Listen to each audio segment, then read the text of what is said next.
Hello बच्चों, कैसे हैं आप सभी। तो देखो बेटा, आज के इस लेक्चर में मैं एनसीईआरटी और सीबीएसई बुक के जितने भी एग्जाम्पल हैं उन सभी एग्जाम्पलों को कंप्लीट करवा दूंगा। देखो बच्चों, मैं आप लोगों के लिए बता देता हूं कि मैंने आप लोगों का चैप्टर नंबर 5 जिसका नाम उपसंयोजक यौगिक है वो मैंने आप लोगों के लिए कंप्लीट करवा दिया। आप लोग अपने पूरे टॉपिकों को देख लेना। मैंने चैप्टर नंबर 5 बिल्कुल कंप्लीट करवाया है।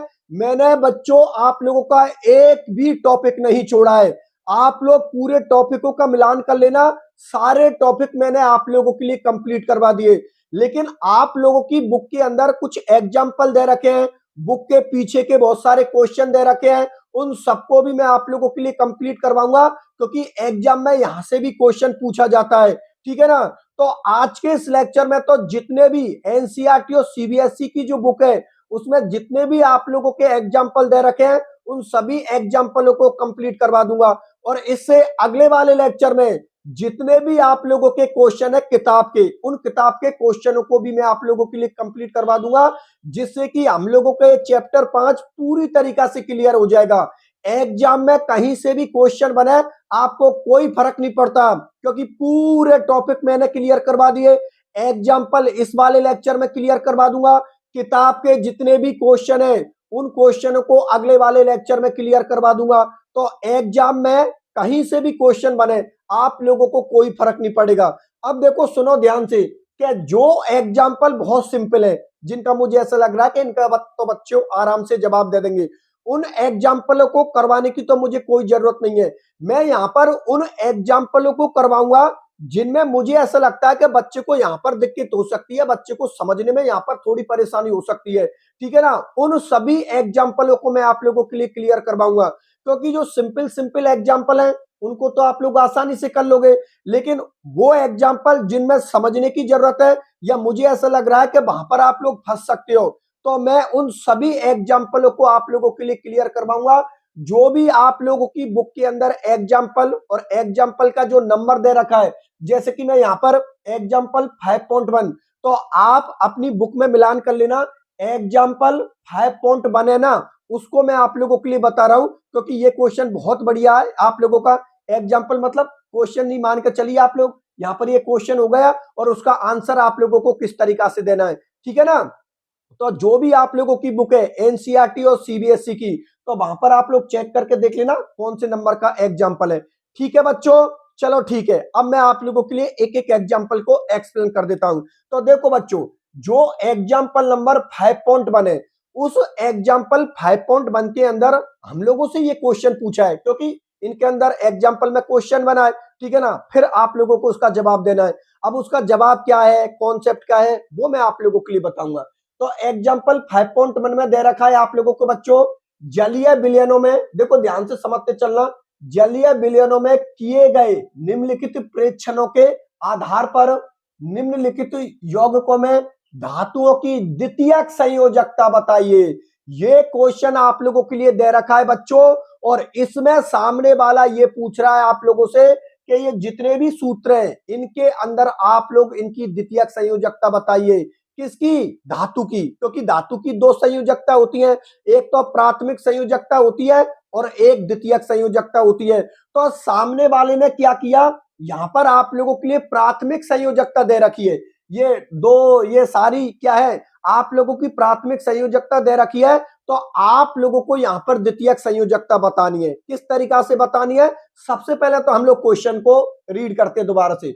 ये यहां पर सामने वाले ने सूत्र दे रखे, 5 सूत्र आप लोगों के सामने दे रखे हैं, और फिर क्या बोल रहा है वो, आदिक में, आदिक का मतलब अधिकता में, अधिकता में AgNO3 विलयन मिलाने पर 1 मोल यौगिक से अवक्षेपित AgCl के मोलों की संख्या। अब देखो बच्चों, यहां पर यह दे रखा है कि अगर हम किसी भी संकुल से AgNO3 की रिएक्शन उसकी अधिकता में करवाते हैं तो कितने AgCl के मॉलिक्यूल्स प्राप्त होते हैं। तो देखो यहां पर AgCl के कितने मॉलिक्यूल्स प्राप्त हो रहे हैं, 2। यहां पर कितने प्राप्त हो रहे हैं, 2। यहां पर कितना, 0। यहाँ पर कितना 1 और यहाँ पर कितना 0। तो ये जो सामने वाले ने सूत्र दिया है ना बच्चों, ये आपको संकुल में एडजस्ट करने पड़ेंगे। मतलब आप लोगों को ये जो दे रखा है ना सामने वाले ने ये फॉर्मूला आप लोगों को संकुल के अंदर एडजस्ट करना पड़ेगा, और एडजस्ट करने के बाद फिर हम लोगों को पता चलेगा कि धातु की द्वितीयक संयोजकता क्या है। अब देखो यहां पर गौर करने वाली बात यह है, सामने वाले ने यहां पर 2 लिख रखा है, सामने वाले ने यहां पर 2 लिख रखा है। इसका मतलब ये हुआ कि आप लोग जो संकुल बनाओगे ना, वो संकुल के बाहर 2 सीएल आप लोगों को होने चाहिए, क्योंकि संकुल के बाहर जो सीएल या कोई भी होगा वो प्राथमिक संयोजकता को प्रदर्शित करेगा, और संकुल के अंदर जो भी चीज प्रेजेंट होगी वो द्वितीयक संयोजकता को प्रदर्शित करती है। और आप लोग अच्छी तरीका से जानते हो कि जो द्वितीयक संयोजकता होती है ना, वो मजबूत बंधों से जुड़ी होती है और वो AgNO3 के साथ रिएक्शन नहीं करती। लेकिन जो प्राथमिक संयोजकता होती है वो संकुल के बाहर होती है, और संकुल के बाहर होने की वजह से उसका नेचर होता है वो आयनिक प्रकृति जैसा होता है, और वो कमजोर बंधों के साथ जुड़ी होती है। तो वो AgNO3 के साथ आसानी से रिएक्शन कर लेती है, और AgNO3 के साथ आसानी से रिएक्शन करके यहाँ पर 2 AgCl के मॉलिक्यूल से निकालेगा। यहाँ पर भी 2, यहाँ पर भी 0, यहाँ पर 1 और यहाँ पर क्या है 0। इसका मतलब ये हुआ कि सामने वाले ने ये जो 2 2 0 1 और 0 ये शो कर रखा है, ये प्राथमिक संयोजकता को शो कर रहा है। अब इसके बेस पर आपको फॉर्मूला बनाना है, फिर आप लोगों को द्वितीयक संयोजकता बतानी है। तो देखो बच्चों, जब हम इसका, अब देखो यहां पर डाल दीजिए आप लोग आंसर। अगर इस प्रकार का क्वेश्चन आप लोगों से एग्जाम में पूछे, जैसे कि सामने वाले ने पूछ लिया 4 नंबर का, यहां पर लिख दिया 4 नंबर और ये क्वेश्चन बनाकर आप लोगों को यहां तक दे दिया, तो आप लोगों को एग्जाम में जवाब किस तरीका से देना है, यहां पर लिख देना आप लोग आंसर। आंसर लिखने के बाद बच्चों ये सूत्र है, इस सूत्र के आप लोग क्या बना दीजिए संकुल, क्योंकि ये जितने भी सूत्र है ये सभी किस अवस्था में मिलते हैं, संकुल अवस्था में मिलते हैं। तो इसका आप लोग बना दीजिए सूत्र। और सूत्र किस तरीका से बनाओगे, सूत्र इस तरीका से बनाना बच्चों कि बाहर 2 Cl प्रेजेंट होने चाहिए। सामने वाले ने 2 लिख रखा है, इसका मतलब बाहर आप लोगों के 2 Cl प्रेजेंट होने चाहिए, तभी तो 2 AgCl के मॉलिक्यूल्स आप लोगों के निकलेंगे। अरे भाई जब ही तो 2 AgCl के मॉलिक्यूल्स निकलेंगे, क्योंकि आप लोग इस AgNO3 की रिएक्शन किसके साथ करवा रहे हो, इसके साथ करवा रहे हो, तो फिर यहाँ पर 2 AgCl के मॉलिक्यूल्स निकलने चाहिए। तो 2 AgCl के मॉलिक्यूल्स का मतलब ये हुआ संकुल के बाहर 2 Cl प्रेजेंट होनी चाहिए आप लोगों की। तो कर दीजिए आप लोग। देखो यहां पर क्या लिख दी मैंने, पीडी लिख दी, या का आंसर दे रहा हूं, ये सूत्र का मैंने क्या बना दिया, संकुल बना दिया। यहां पर लिख दिया धातु की द्वितीयक संयोजकता कितनी होगी, पहले कॉन्सेप्ट को देखते हैं। यहां पर मैंने किसको लिख दिया, पीडी को लिख दिया। NH3 मेरे कितने हैं, 4 NH3 लिख दिया भाई, पीडी लिख दिया, NH3 मेरे कितने हैं 4। और देखो 2 Cl को मैंने बाहर लिख दिया। 2 Cl को बाहर मैंने इसलिए लिखा है क्योंकि जब मैं 2 Cl बाहर लिखूंगा तभी जाकर यहाँ पर 2 AgCl के मॉलिक्यूल्स निकलेंगे, क्योंकि ये संकुल के अंदर NH3 ये तो AgNO3 के साथ रिएक्शन करेगा नहीं, क्योंकि ये तो द्वितीयक संयोजकता से जुड़े हैं। तो कॉमन सी बात है, AgNO3 के साथ कौन रिएक्शन करेगा, ये Cl2 रिएक्शन करेगा, तभी तो सामने वाले ने 2 दे रखा है, मतलब 2 Cl आप लोगों के संकुल के बाहर होने चाहिए। तो यहां पर मैंने 2 Cl एडजस्ट कर दिए, और 2 Cl एडजस्ट करने के बाद अब आप लोगों को पता है कि हमारा फॉर्मूला बिल्कुल सेट हो गया। अब पूरा फॉर्मूला सेट होने के बाद अब द्वितीयक संयोजकता का पता लगा लीजिए। तो संकुल के अंदर जो धातु के साथ लिगेंड जुड़े होते हैं बच्चों, वही आप लोगों की द्वितीयक संयोजकता होती है। तो देखो ये पीडी मेटल हो गई, इससे कितने NH3 लिगेंड जुड़े हैं, 4। यही द्वितीयक संयोजकता है, क्योंकि संकुल के अंदर द्वितीयक संयोजकता होती है, संकुल के बाहर प्राथमिक संयोजकता होती है। संकुल के अंदर जो द्वितीयक संयोजकता होती है वो मजबूत बंधों के साथ जुड़ी होती है, अर्थात उपसहसंयोजक बंधों के साथ जुड़ी होती है, और संकुल के बाहर जो प्राथमिक संयोजकता होती है वो कमजोर बंधों के साथ जुड़ी होती है, अर्थात आयनिक बंध के साथ जुड़ी होती है। तो वो आराम से किसी से भी रिएक्शन कर सकता है। बात समझ में आ गई ना। तो यहाँ पर NH3 ये पीडी मेटल के साथ कितनी NH3 जुड़ी है आप लोगों की, 4। तो यहाँ पर इस धातु की जो द्वितीयक संयोजकता है बच्चों वो कितनी है, 4। तो आप लोग इस तरीका से 4 लिख देना, ठीक है। अब इस वाले पे आइए, सामने वाले ने यहाँ पर भी 2 दे रखा है, देखो 2 दे रखा है, इसका मतलब यहाँ पर भी आप लोगों के 2 AgCl बाहर निकले हैं, यहाँ पर भी आप लोगों के 2 AgCl बाहर निकले हैं। तो ये फॉर्मूला आप लोगों को इस तरीका से एडजस्ट करना है, क्या संकुल के बाहर 2 Cl होंगे तभी जाकर यहाँ पर 2 AgCl के मॉलिक्यूल्स निकलेंगे। तो इसको मैं किस तरीका से कर दी, ये लिख दी मैंने Na, और यहाँ पर H2O कितने आप लोगों के 6। तो देखो मैंने लिख दिया ये Na, H2O मेरे कितने हैं 6, और बाहर कितने लिख दिए Cl2। तो आराम से 2AgCl के मॉलिक्यूल्स बाहर निकल जाएंगे।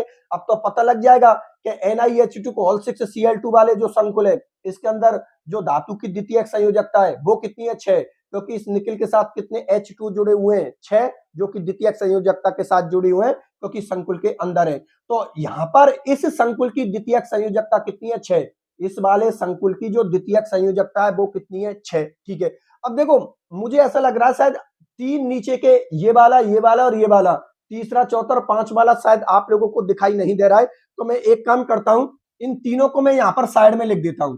देखो मेरे पास जगह नहीं है बच्चों, तो मैं एक काम करता हूं, ये तो हमारा क्वेश्चन है इसको तो साइड में रखो, ठीक है ना।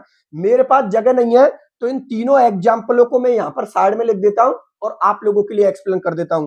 तो देखो मैं यहाँ पर लिख देता हूं, ये आप लोगों की चली रही है। देखो मैं फिर बता रहा हूं, मेरे पास जगह नहीं है इसलिए मैं साइड में लिख रहा हूं। आप लोगों का तो कॉपी में पूरा नीचे की ओर सीक्वेंस होगा, ठीक है ना। तो यहाँ पर लिख देता हूं संकुल, और ये क्या थी मेरी द्वितीयक संयोजकता, ठीक है ना। ये क्या थी बच्चों मेरी द्वितीयक संयोजकता, धातु की द्वितीयक संयोजकता, धातु की द्वितीयक संयोजकता। ठीक है, मैं एग्जाम्पल यहाँ पर तीसरे वाले को शो कर देता हूं, एक बार लिख देता हूं फिर एक्सप्लेन कर दूंगा। H2 PtCl6, ठीक है ना। और यहाँ पर इसकी संयोजकता कितनी हो गई द्वितीयक, अभी एक्सप्लेन करूंगा, पहले लिख देता हूं सबको।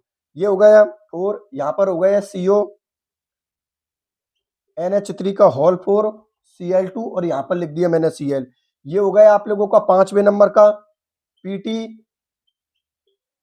NH3 का ऑल्टवाइज Cl2, और यहाँ पर लिख दिया मैंने कुछ भी नहीं, ठीक है ना। अब देखो ध्यान से समझना बच्चों, 2 एग्जाम्पल तो मैंने आप लोगों के लिए एक्सप्लेन कर दिए, ये वाला संकुल एक्सप्लेन कर दिया, ये वाला संकुल। अब बच्चों आप लोग इस पर आइए, और इस पर सामने वाले ने क्या लिख रखा है 0, मतलब 0 AgCl। इसका मतलब ये निकला कि इस फॉर्मूले को आप लोग इस तरीका से एडजस्ट करो कि बाहर संकुल के एक भी Cl प्रेजेंट नहीं होना चाहिए। क्यों? क्योंकि 0 का मतलब यह है प्राथमिक संयोजकता से कोई Cl जुड़ा हुआ ही नहीं है, तो यहां पर कोई भी AgCl का मॉलिक्यूल्स बाहर नहीं निकलेगा। तो इस तरीका से सेट कर दीजिए। देखो यहां पर लिख दिया मैंने Pt, ये लिख दिया मैंने Pt, ठीक है।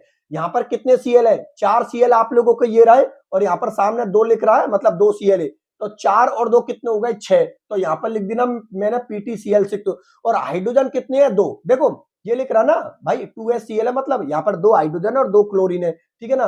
तो देखो ये मैंने क्या लिख दिया H2 लिख दिया, और यहाँ पर लिख दिया मैंने ये Pt लिख दिया, Cl 4 और 2 कितने हो गए 6 हो गए। अब तो आप लोगों को पता लग जाएगा।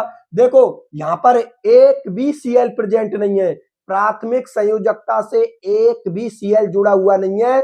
इसका मतलब ये फॉर्मूला हम लोगों ने इस तरीका से पूरी तरीका से एडजस्ट कर दिया। अब पता लगा लीजिए यहां पर द्वितीयक संयोजकता बच्चों कितनी है 6। धातु इस पीटी धातु की द्वितीयक संयोजकता कितनी है आप लोगों की 6, क्योंकि हम लोग अच्छी तरीका से जानते हैं कि धातु के साथ जो लिगेंड जुड़े होते हैं वही आप लोगों की द्वितीयक संयोजकता होती है। तो इस धातु के साथ 6 क्लोरीन लिगेंड जुड़े हुए हैं, तो इसकी द्वितीयक संयोजकता कितनी हो गई 6 हो गई। चलो ठीक है, ये भी एक्सप्लेन कर दिया। अब बच्चों देखो ये एक्सप्लेन कर दिया, ये कर दिया और ये कर दिया। अब इस वाले पर आइए, सामने वाले ने यहां पर कितना लिख रखा है 1। इसका मतलब ये है कि इस फॉर्मूले को आप लोग एडजस्ट करो, और इस तरीका से एडजस्ट करो कि बाहर आप लोगों को एक Cl रखनी है। क्यों? क्योंकि एक AgCl का मॉलिक्यूल्स दे रहा है। तो कर दीजिए आप लोग, यहां पर लिख दिया मैंने CO, ठीक है। फिर लिख दिया मैंने NH3 का होल 4, देखो CO NH3 का होल 4। यहां पर Cl कितने हैं 3 है, तो 2 तो अंदर रख दीजिए, एक बाहर रख दीजिए, क्योंकि एक Cl बाहर रखेंगे तभी जाकर एक AgCl का मॉलिक्यूल से निकलेगा। तो देखो 2 Cl अंदर, एक Cl आप लोगों को बाहर। अब देखो यहां पर ये Cl किसके साथ जुड़ा है प्राथमिक संयोजकता के साथ, ये Cl किसके साथ जुड़ा है द्वितीयक संयोजकता के साथ। तो यहां पर इस कोबाल्ट धातु की द्वितीयक संयोजकता कितनी हो गई 6 हो गई, क्योंकि इस कोबाल्ट धातु के साथ 4 तो NH3 जुड़े हैं और 2 Cl जुड़े हुए हैं, तो 4 और 2 कितने होते हैं 6। तो यहां पर इस धातु की जो द्वितीयक संयोजकता है वो कितनी होगी बच्चों 6, ठीक है ना। और ये आप लोगों को एडजस्ट कर ही दिया होगा, क्योंकि बाहर एक Cl दे रखा है, इसका बाहर मतलब एक दे रखा है, इसका मतलब एक AgCl का मॉलिक्यूल्स है। तो एक AgCl का मॉलिक्यूल्स तभी बनेगा जब बाहर आप लोगों का एक Cl प्रेजेंट होगा, ठीक है, द्वितीयक संयोजकता 6 हो गई। अब बच्चों 5वें नंबर के संकुल पर आ जाइए। ये आप लोगों के 5वें नंबर के संकुल का ये सूत्र है। अब इसका हमको संकुल बनाना है। देखो सूत्र ये रहा, अब इसका संकुल बनाना है। संकुल बनाना, सामने वाले ने यहां पर 0 लिख रखी है। 0 का मतलब ये हुआ कि यहां पर प्राथमिक संयोजकता से एक भी Cl जुड़ा हुआ नहीं है। तो आप लोगों को बड़ा कोष्टक बनाना है और बड़े कोष्टक के बाहर इस तरीका से फॉर्मूले को सेट करना है कि एक भी Cl आप लोगों को बाहर नहीं होना चाहिए, क्योंकि सामने वाले ने 0 लिख रखा है। ठीक है, अब देखो ये लिख दिया मैंने Pt, ठीक है, NH3 का हॉल्ट वाइज, और ये लिख दिया बच्चों मैंने Cl2, ठीक है ना। तो बाहर अब एक भी Cl नहीं है, देखो बाहर एक भी Cl नहीं है, क्योंकि सामने वाले ने पहले से 0 लिख रखी है। तो इस Pt धातु के, इस Pt मेटल से कितनी द्वितीयक संयोजकता जुड़ी है? 4, क्योंकि 2 तो इससे NH3 जुड़े हैं और 2 इसके साथ Cl जुड़े हुए हैं। तो इस Pt की जो द्वितीयक संयोजकता है बच्चों, वो कितनी होगी? 4। तो इस तरीका से इसका आप लोगों को आंसर देना है। एग्जाम में क्वेश्चन किस तरीका से पूछा जाएगा? इस तरीका से, मतलब ये तो एग्जाम्पल है, लेकिन एग्जाम में क्वेश्चन यहाँ पर सामने वाले ने क्वेश्चन कर दिया, ये पूरा पूछा जाएगा, ये यहां तक आप लोगों के लिए दिया जाएगा, और आप लोगों को एग्जाम में आंसर किस तरीका से देना है, ऐसे आंसर लिखना, ऐसा कॉलम बना लेना, यहाँ पर संकुल लिख देना, और ये जितने भी सूत्र है ना, उनको इस संकुल में बदल दीजिए। संकुल में बदलने के बाद तो धातु की द्वितीयक संयोजकता का आप लोगों को पता चल ही जाएगा। बात समझ में आ गई ना? एग्जाम में इस तरीका से जवाब देना है। देखो बच्चों, एग्जाम में भी आप लोगों को जवाब देना आना चाहिए। जो बच्चा जितनी स्मार्ट तरीका से लिखेगा ना, उसके नंबर उतने ही अच्छे आएंगे, क्योंकि 12th की जो बोर्ड की कॉपी है ना, उसमें आप लोगों का लिखने का तरीका भी देखा जाता है कि बच्चा किस तरीका से लिख रहा है। बात समझ में आ गई बच्चों? चलो ठीक है, ये एग्जाम्पल आप लोगों का कंप्लीट होता है। चलो मैं अगला एग्जाम्पल लेता हूं, तो देखो बोर्ड की तरफ।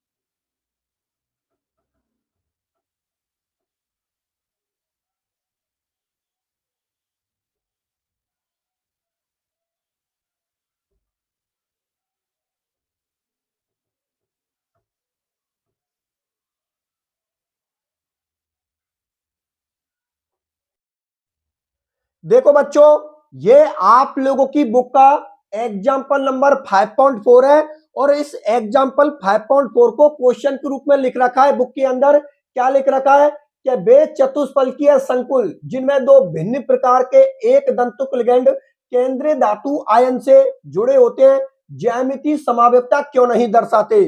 सामने वाला यहाँ पर क्वेश्चन के रूप में ये पूछ रहा है कि जो चतुष्फलकीय संकुल होते हैं, वो ज्यामितीय समाव्यता को प्रदर्शित क्यों नहीं करते? ये आप लोगों को एग्जाम में जवाब देना है। तो एग्जाम में जवाब किस तरीका से देना है, वो मैंने यहां पर आप लोगों के लिए आंसर के रूप में लिख दिया, लेकिन पहले मैं आप लोगों के लिए एक्सप्लेन कर देता हूं। एक्सप्लेन करने के बाद फिर मैं आप लोगों के लिए आंसर पढ़ के बताऊंगा कि एग्जाम में आंसर किस तरीका से देना है। देखो एक बार फिर से बता देता हूं, अगर आप लोगों से एग्जाम में ये क्वेश्चन पूछा जाता है, तो बच्चों आप लोगों को ये जवाब देना है, लेकिन पहले मैं आप लोगों के लिए समझा देता हूं, फिर मैं आप लोगों के लिए आंसर बोल के बताऊंगा। देखो क्वेश्चन इस बात को बोल रहा है कि जो चतुष्फलकीय संकुल होते हैं, वो ज्यामितीय समाव्यता को प्रदर्शित क्यों नहीं करते? देखो हम लोग अच्छी तरीका से जानते हैं कि ज्यामितीय समाव्यता के अंदर सिस और ट्रांस दो पोजीशन बनती है, ठीक है ना। ये बात हम लोग अच्छी तरीका से पता है हम लोगों को, क्योंकि हम लोगों ने ज्यामितीय समाव्यता पढ़ी है। ज्यामितीय समाव्यता कितने प्रकार की थी? 2, एक सिस और एक ट्रांस। मतलब ज्यामितीय समाव्यता में एक पोजीशन सिस की बनती है, एक पोजीशन ट्रांस की बनती है, ये हम लोग अच्छी तरीका से जानते हैं। लेकिन जो चतुष्फलकीय संकुल होते हैं, वो ज्यामितीय समाव्यता को प्रदर्शित नहीं करते। उसका रीजन ये होता है कि जो चतुष्फलकीय आकृति होती है ना, उनमें जो लिगेंड जुड़े होते हैं, भाई चतुष्फलकीय ज्यामिति के अंदर 4 लिगेंड जुड़े होते हैं, तो वो लिगेंड आपस में समान दूरी पर जुड़े होते हैं, एक की भी दूरी ज्यादा कम नहीं होती। आप लोग चतुष्फलकीय ज्यामिति के अंदर किसी भी तरीका से आप लोग लिगेंडो को जोड़ दीजिए, उन सभी लिगेंडो की आपस में बराबर पोजीशन होती है, बिल्कुल सेम पोजीशन होती है। तो उनकी सेम पोजीशन होने की वजह से सिस और ट्रांस की स्थिति नहीं बनती, और यदि सिस और ट्रांस की स्थिति नहीं बन रही है तो फिर काय की ज्यामितीय समावयवता, वो ज्यामितीय समावयवता को प्रदर्शित नहीं करेगा। भाई कोई भी संकुल ज्यामितीय समावयवता को तभी प्रदर्शित करेगा जब उसमें सिस और ट्रांस की कोई कंडीशन बन रही है। अगर किसी के अंदर सिस और ट्रांस की कोई कंडीशन ही नहीं बन रही है, इसका मतलब वो ज्यामितीय समावयवता को प्रदर्शित नहीं करता। तो चतुष्फलकीय ज्यामिति के अंदर आप लोग किसी भी तरीका से लिगेंडो को जोड़ दो, आगे पीछे कैसे भी लिगेंडो को जोड़ दो, वो सभी लिगेंड आपस में समान दूरी पर जुड़े होते हैं, और समान दूरी पर जुड़े होने की वजह से उसमें सिस और ट्रांस की स्थिति नहीं बनती, और सिस और ट्रांस की स्थिति यदि नहीं बन रही है तो कॉमन सी बात है वो ज्यामितीय समावयवता को प्रदर्शित नहीं करता।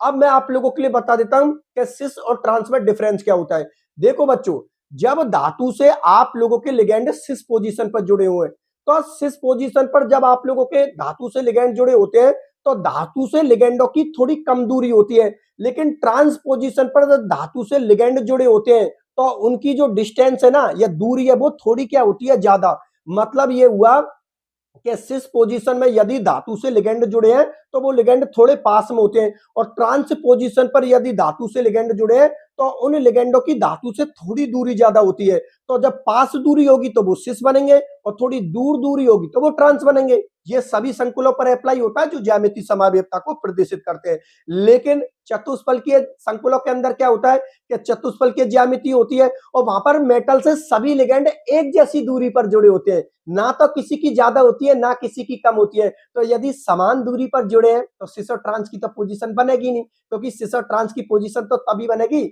जब मेटल से सिस में क्या होगा, मेटल से जो लिगेंड जुड़े हैं वो थोड़ी कम दूरी पर होंगे, और ट्रांस में मेटल से जुड़े लिगेंड थोड़ी ज्यादा दूरी पर होंगे, मतलब थोड़े कम दूरी और ज्यादा दूरी, तभी सिस और ट्रांस की बनेगी। लेकिन चतुष्फलकीय ज्यामिति के अंदर सब लिगेंडों की धातु से एक जैसी दूरी होती है, तो एक जैसी दूरी होगी तो उसमें कोई भी सिस और ट्रांस की स्थिति नहीं बनेगी, और यदि कोई भी सिस और ट्रांस की स्थिति नहीं बनेगी इसका मतलब वो संकुल ज्यामितीय समावयवता को प्रदर्शित नहीं करते। बात समझ में आ गई। अब एग्जाम में जब आप किस तरीका से देना है, अभी जो मैंने आप लोगों को समझाया है ना, वही मैंने आंसर में लिख रखा है, अभी पढ़ के बताऊंगा।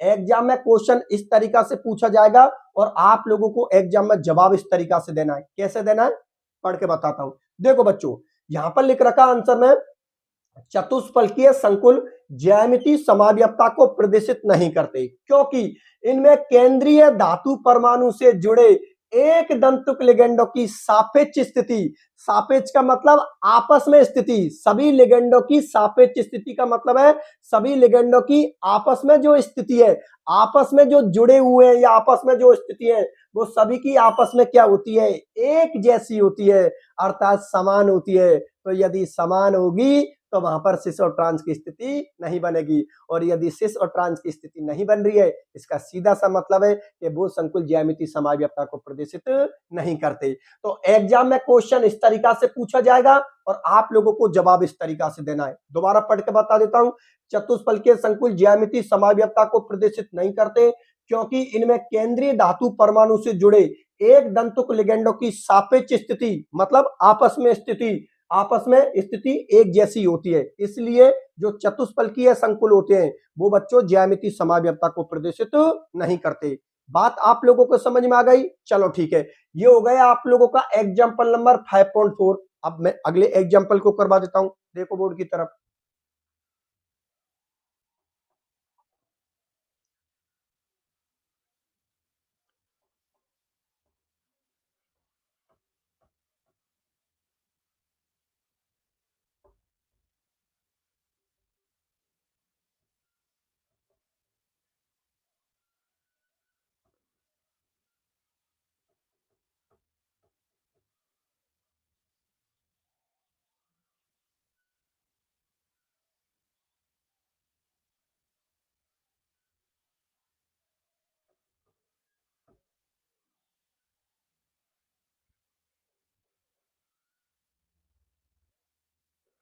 देखो बच्चों, ये आप लोगों की बुक का एग्जाम्पल नंबर 5.5 है, और इसमें क्या दे रखा है आप लोगों के लिए, यहां पर एक संकुल दे रखा है। संकुल है आप लोगों का Fe NH3 को ऑल्टोइज Cn का होल 4 और यहां पर इस कॉम्प्लेक्स पर कौन सा चार्ज दे रखा है, माइनस चार्ज दे रखा है। ठीक है, कि ज्यामिति समावयवों की संरचना बनाइए, मतलब इस संकुल के अंदर आप लोगों को सिस और ट्रांस स्थिति को शो करना है। तो सबसे पहले तो आप लोगों को यह पता करना है कि ये संकुल की जो आकृति है, क्या इसकी आकृति चतुष्फल की है, क्या इसकी आकृति वर्गाकार समतलीय है, या फिर इसकी आकृति अष्टफल की है। तो इसका पता हम लोगों को लगेगा कि मेटल से आप लोगों के कितने लिगेंड जुड़े हैं। यदि मेटल से 6 लिगेंड जुड़े हैं तो आप लोग समझ जाना इसकी आकृति बनेगी अष्टफल की है, और यदि मेटल से 4 लिगेंड जुड़े हैं तो या तो उसकी आकृति चतुष्फल की होगी या उसकी वर्गाकार समतलीय होगी। बाकी का पता किससे लगेगा, संकरण से लगेगा। चलो ठीक है, देखते हैं। ये संकुल हम लोगों ने देखा, और फिर संकुल के अंदर हम लोगों ने देखा ये धातु है। इस धातु से 2 तो NH3 लिगेंड जुड़े हैं और 4 Cl लिगेंड जुड़े हैं। तो 4 और 2 कितने हो गए, 6 हो गए। मतलब इस Fe की यहाँ पर उप सह संयोजक संख्या, कोऑर्डिनेशन नंबर बच्चों कितना हो गया, 6 हो गया। और हम लोग अच्छी तरीका से जानते हैं कि यदि मेटल की उप सह संयोजक संख्या या मेटल का कोऑर्डिनेशन नंबर 6, तो उनकी आकृति क्या होती है, अष्टफल की होती है।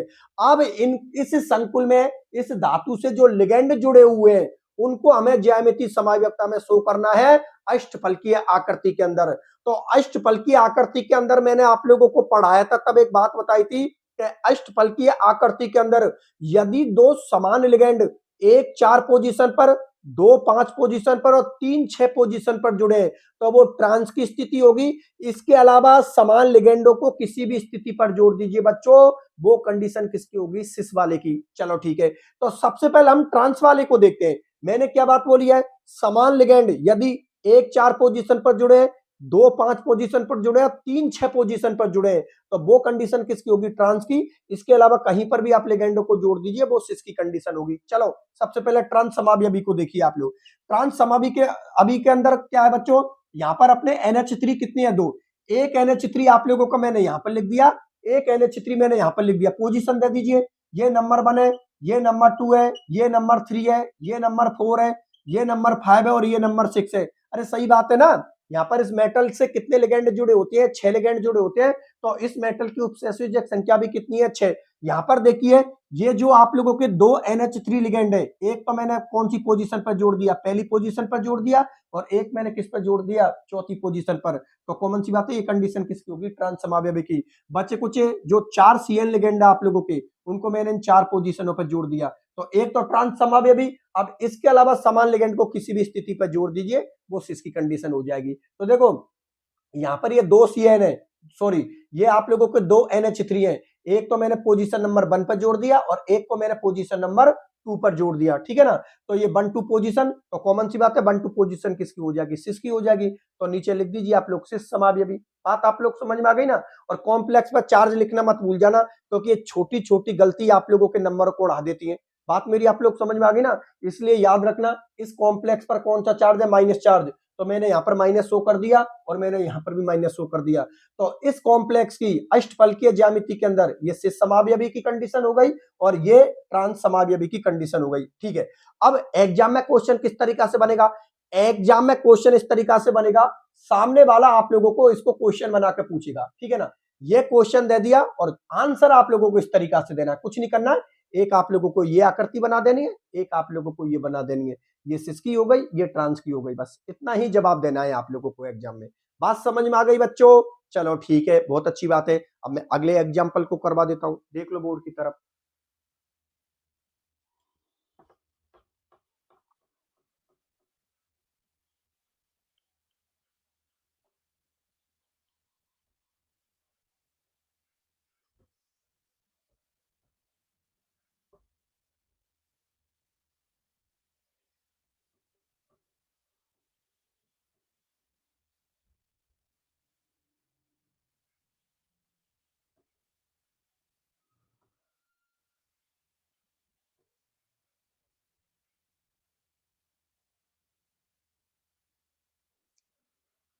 देखो बच्चों, ये आप लोगों की बुक का एग्जाम्पल नंबर 5.6 है, ठीक है ना।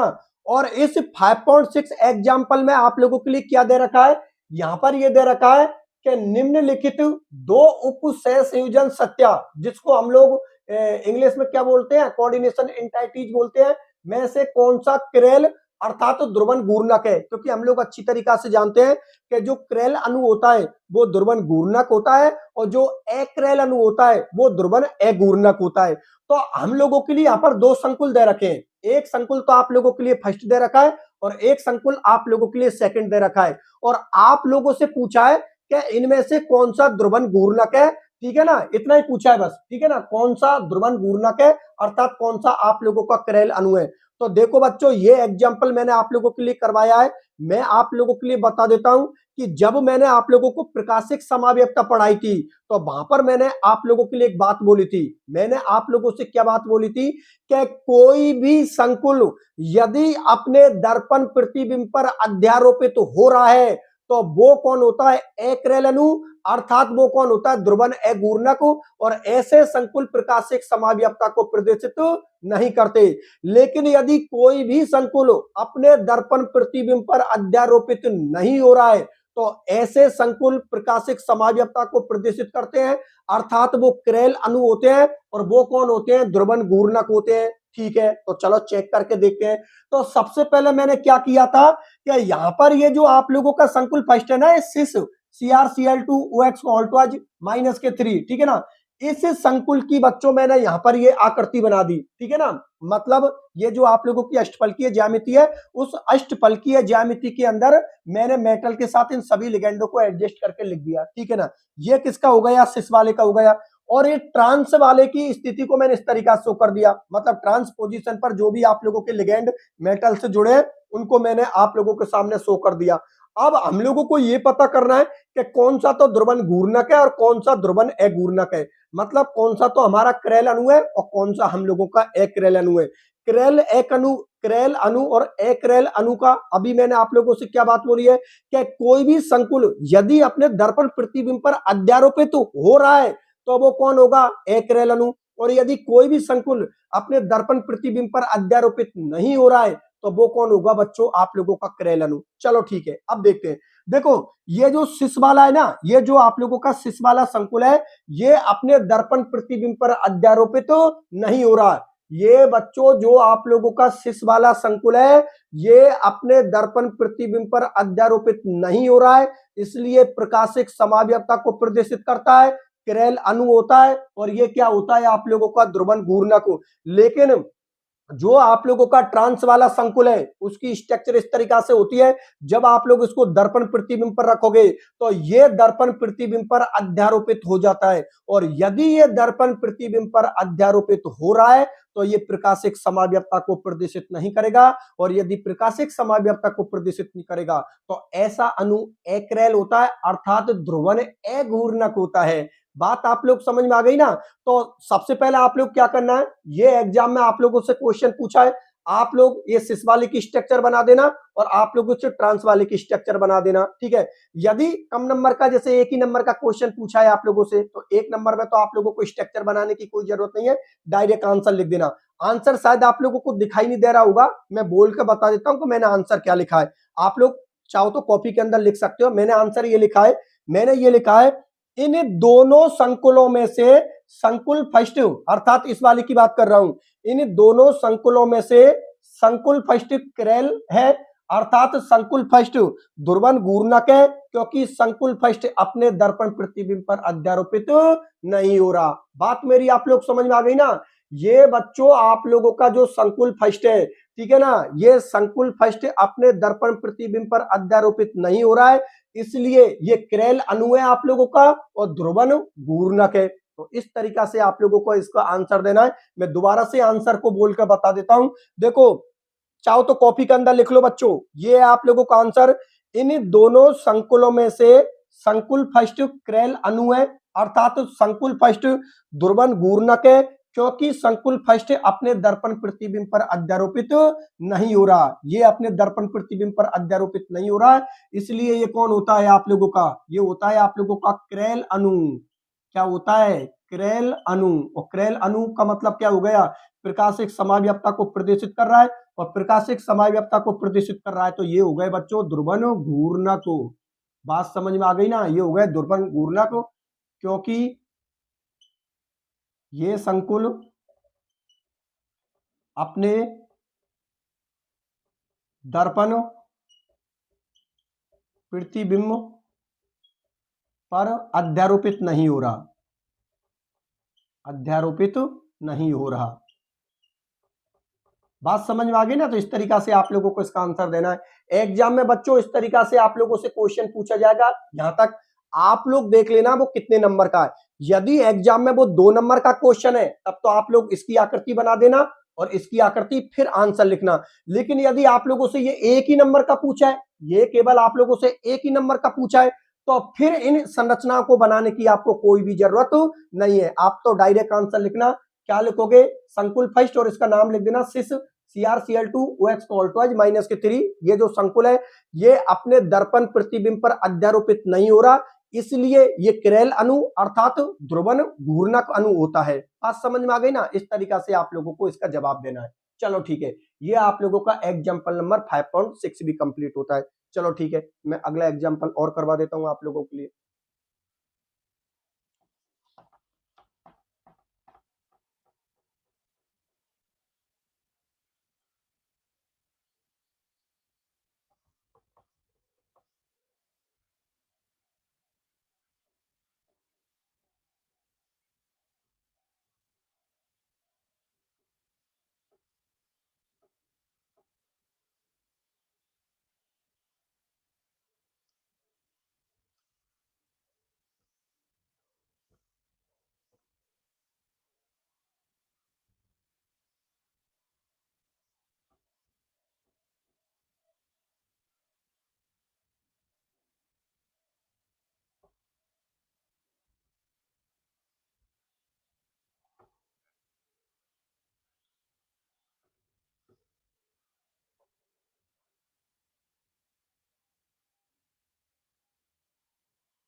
देखो बच्चों, बोर्ड की तरफ यहां पर आप लोगों की जो बुक है एनसीईआरटी और सीबीएसई की जो बुक है, वहां पर एक क्वेश्चन बना रखा है आप लोगों का। बुक के अंदर ही आप लोगों का क्वेश्चन बना रखा है। क्वेश्चन जो नंबर है उसका है 5.3। आप अपनी बुक के अंदर देख लेना, वहां पर एक क्वेश्चन बना रखा है। क्वेश्चन जो दे रखा है उसका नंबर है 5.3। इस पर जाकर देख लेना, ये क्वेश्चन आप लोगों को मिल जाएगा।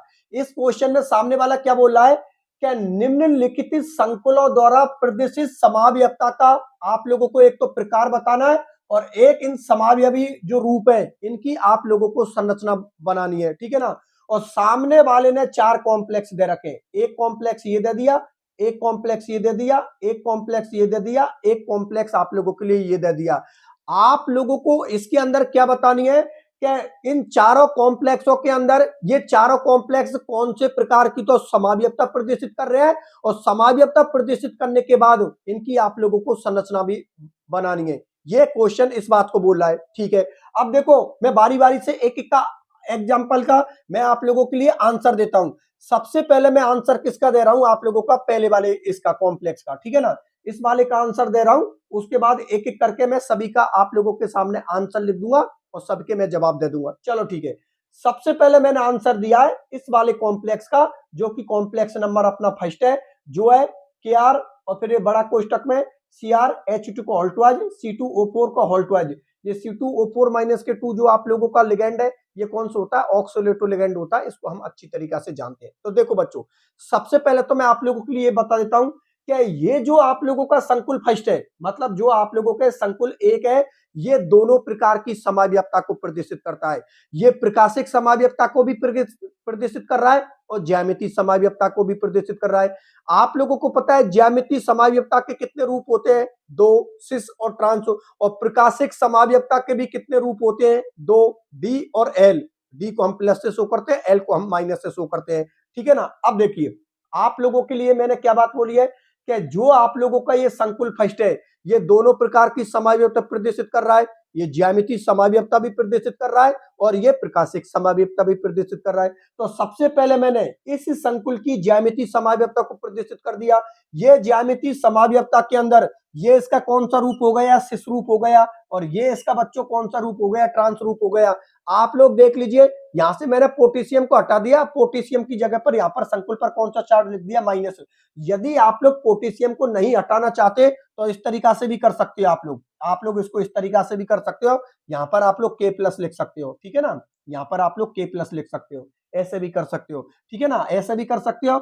मैंने क्या किया, यहां से इस पोटेशियम को हटा दिया और इस संकुल पर बच्चों मैंने क्या लिख दिया, माइनस चार्ज, पोटेशियम को हटा के, क्योंकि आप लोगों को पता है मैंने क्या बात ट्रिक क्या बता रखी है आप लोगों के लिए, कि संकुल के बाहर जितने प्लस होंगे संकुल पर उतने ही माइनस होंगे, संकुल के बाहर जितने माइनस होंगे संकुल पर उतने ही प्लस होंगे। तो देखो संकुल के बाहर कितने प्लस है, एक, क्योंकि पोटेशियम पर +1 चार्ज होता है तो संकुल पर उतने ही माइनस चार्ज होंगे और उस प्लस को हटा दीजिए, मतलब उससे पहले जो भी चीज है उसको हटा दीजिए। तो देखो यहां पर पोटेशियम पर एक प्लस है, मैंने पोटेशियम को हटा दिया और संकुल पर क्या लिख दिया, एक माइनस लिख दिया, ठीक है। अब देखो इस संकुल की जो आकृति होती है वो क्या होती है, अष्टफलकीय होती है। इस संकुल की आकृति क्या होती है, अष्टफलकीय होती है। अष्टफलकीय के अंदर मैंने इसकी ये सिस पोजीशन बना दी और ये मैंने इसकी क्या बना दी, ट्रांसपोजिशन। तो कॉमन सी बात है, ज्यामिति समाव्यवस्था प्रदर्शित कर रहा है, ठीक है ना, ज्यामिति समाव्यवस्था को प्रदर्शित कर रहा है, ज्यामिति समाव्यवस्था प्रदर्शित करता है, प्रदर्शित करता है, बिल्कुल सही बात है, क्योंकि इसके सिस और ट्रांस दोनों रूप बन रहे हैं। लेकिन आप लोग गौर से देखिए, प्रकाशिक समाव्यवस्था को भी प्रदर्शित कर रहा है। प्रकाशिक समाव्यवस्था को कैसे प्रदर्शित कर रहा है, कि आप लोगों को पता है ये ट्रांसपोजिशन है, और अभी थोड़ी देर पहले एक एग्जांपल आया था उसमें हम लोगों ने क्या पढ़ी, क्या ट्रांसपोजिशन वाले जो लिगेंड होते हैं, मतलब ट्रांसपोजिशन वाली जो स्थिति होती है या जो संकुल होते हैं, वो प्रकाशिक समाव्यवस्था को प्रदर्शित नहीं करते, क्योंकि वो अपने दर्पण प्रतिबिंब पर क्या हो जाते हैं, अध्यारोपित। लेकिन ये जो शिश वाले संकुल होते हैं या शिश वाले जो आप लोगों की ये आकृति होती है, ये अपने दर्पण प्रतिबिंब पर अध्यारोपित नहीं होती, और यदि ये अपने दर्पण प्रतिबिंब पर अध्यारोपित नहीं होती तो ये अपने दोनों रूप शो करती है, डी रूप भी और एल रूप। इसका मतलब ये हुआ कि प्रकाशिक समाव्यवस्था को प्रदर्शित करते हैं, और जो प्रकाशिक समाव्यवस्था को प्रदर्शित करते हैं वो क्रेल अणु होते हैं, अर्थात ध्रुवन घूर्णक अणु होते हैं। तो सिस और ट्रांस से वो, सिस और ट्रांसपोजिशन से तो वो ज्यामिति समाव्यवस्था प्रदर्शित कर रहे हैं, लेकिन ये जो रूप है ना, ये तो प्रकाशिक समाव्यवस्था को प्रदर्शित नहीं कर रहा है। लेकिन आप लोगों का बच्चों ये सिस वाला रूप यहां पर ये प्रकाशिक समाव्यवस्था को प्रदर्शित कर रहा है। कैसे कर रहा है, इस स्ट्रक्चर को मैं यहां पर लिख देता हूं, देखो इस वाली स्ट्रक्चर को मैं यहां पर लिख देता हूं, और देखो प्रकाशिक समाव्यवस्था को किस तरीका से प्रदर्शित कर रहा है। ये बच्चों देख छोटा लिख देता हूं, मैं जगह कम है अपने पास में, यहां पर लिख दिया मैंने Cr, ठीक है, यहां पर लिख दिया मैंने, देखो वो सिस रूप लिख दिया, यहां पर H2O, यहां पर क्या लिख दिया मैंने H2O, यहां पर क्या लिख दिया मैंने OX, ऑक्सोलेटो लिगेंड। ये कौन है बच्चों, आप लोगों का OX है, ठीक है ना, हम लोगों ने इस तरीका से लिख दिया है सिंबल के तौर पे, ठीक है। इस पर कौन सा चार्ज है बच्चों, माइनस चार्ज है, ठीक है, माइनस चार्ज है। अब ये इसकी रियल स्ट्रक्चर हो गई, और जो रियल स्ट्रक्चर होती है उसको हम किससे शो करते हैं, डी से, या किससे शो करते हैं, प्लस से। अरे भाई प्रकाशिक समावयवी के दो रूप ही तो होते हैं, एक तो डी रूप होता है और एक एल रूप होता है। डी रूप को हम किससे शो करते हैं, प्लस से, और एल रूप को हम किससे शो करते हैं, माइनस से। या फिर आप लोग इसको दक्षिण ध्रुवन घूर्णक भी बोल सकते हो, और एल वाले को वाम ध्रुवन घूर्णक भी बोल सकते हो। चलो ठीक है, ये इसकी रियल स्ट्रक्चर हो गई। सामने बच्चों मैंने लगा दिया दर्पण, मिरर लगा दी, सामने मैंने कांच को रख दिया, अर्थात मैंने दर्पण को रख दिया। दर्पण के अंदर जब आप लोग इस स्ट्रक्चर को देखोगे तो ये अपने दर्पण प्रतिबिंब पर अध्यारोपित नहीं हो रही है, और अगली स्ट्रक्चर क्या बनेगी, इसके अपोजिट बनेगी, इस तरीका से, ठीक है ना। यहां पर ये OX, ये OX किधर है, यहां पर ये कौन है, लेफ्ट की तरफ, इधर जाती कहां पर आ जाएगा, राइट की तरफ आ जाएगा। ये इधर की तरफ जाती कहां पर आ जाएगा, राइट की तरफ। ये यहां पर किधर है, राइट की तरफ है, ये लेफ्ट की तरफ आ जाएगा, ठीक है ना, मतलब दर्पण प्रतिबिंब पर अध्यारोपित नहीं होगा, ठीक है ना। ये हो गया आपका OX, यहां पर आ गया, ठीक है। अब देखो ये H2 और ये H2O, ये H2 तो अपनी जगह पे ही रहेगा, लेकिन ये H2 जो राइट की ओर है ये इधर की तरफ आ जाएगा, लेफ्ट की ओर। ये आप लोगों का H2O लेफ्ट की तरफ आ गया, और ये हो गया बच्चों आप लोगों का L या माइनस रूप, ये D रूप हो गया, और ये हो गया आप लोगों का L रूप। चाहो तो इसको दक्षिण ध्रुवन घूर्णक भी बोल सकते हो, और इसको वाम ध्रुवन घूर्णक भी बोल सकते हो। बात आप लोग समझ में आ गई ना। तो ये ज्यामिति के साथ साथ ये प्रकाशिक समाव्यवस्था को भी प्रदर्शित करता है। ये संकुल, ये संकुल ज्यामिति के साथ साथ, ज्यामिति समाव्यवस्था के साथ साथ, समाव्यवस्था के साथ साथ प्रकाशिक समाव्यवस्था को भी प्रदर्शित करता है। प्रकाशिक समाव्यवस्था को भी प्रदर्शित करता है, को भी प्रदर्शित करता है। बात समझ में आ गई ना बच्चों? ये जो आप लोगों का ये जो संकुल फर्स्ट है, ये दोनों प्रकार की समाव्यक्ता को प्रदर्शित कर रहा है। ये ज्यामितीय समाव्यक्ता को भी प्रदर्शित कर रहा है और ये प्रकाशिक समाव्यक्ता को भी प्रदर्शित कर रहा है। ये शिशरूप प्रकाशिक समाव्यक्ता को प्रदर्शित करता है, लेकिन ये ट्रांसरूप प्रकाशिक समाव्यक्ता को प्रदर्शित नहीं करता, क्योंकि ये अपने दर्पण प्रतिबिंब पर अध्यारोपित हो जाता है और ये अपने दर्पण प्रतिबिंब पर अध्यारोपित नहीं होता। बात समझ में आ गई बच्चों? चलो ठीक है, तो इसका तो मैंने आप लोगों के लिए आंसर दे दिया। एग्जाम में यदि क्वेश्चन पूछे, एग्जाम में क्या बोल रहा है, निम्नलिखित संकुलों द्वारा प्रदर्शित समाव्यक्ता का प्रकार बताइए। तो प्रकार का मतलब ये संकुल दोनों प्रकार की समाव्यक्ता को प्रदर्शित कर रहा है और लास्ट में क्या पूरा उनकी संरचना बनाइए। तो आप लोग ये ज्यामितीय समाव्यक्ता में सिस और ट्रांस की बना दीजिए आप लोग, और यहाँ पर आप प्रकाशिक समाव्यक्ता में इस तरीका से सिस को शो कर दीजिए। इस तरीका से आप लोगों का उसको आंसर देना है। बाकी की सारी चीजें मैंने नोट्सों के अंदर लिख रखी है, पूरे एक सीक्वेंस है, बहुत बढ़िया तरीका से नोट्सों में लिख रखी है। यहाँ पर तो मेरा बस इतना ही टारगेट है कि ये सभी चीज आप लोगों को समझानी है। समझाने के बाद आप नोट्सों में देख लेना, विद इन सेकंडों में समझ में आ जाएगी। तो यहाँ पर लिखने की कोई जरूरत नहीं है, नोट्सों के अंदर ये सारी चीज आप लोगों को लिखी मिल जाएगी। ठीक है बच्चों, ये समझ में आ गया। अब ये मैंने आप लोगों के लिए एक्सप्लेन कर दिया। अब मैं इसको कर देता हूँ, फिर इसको कर देता हूँ, फिर इसको कर देता हूँ। बच्चे कुछ तीनों को भी एक्सप्लेन कर देता हूँ। तो एक काम करता हूँ, इसको तो मिटा देता हूँ और इनको भी देख लो।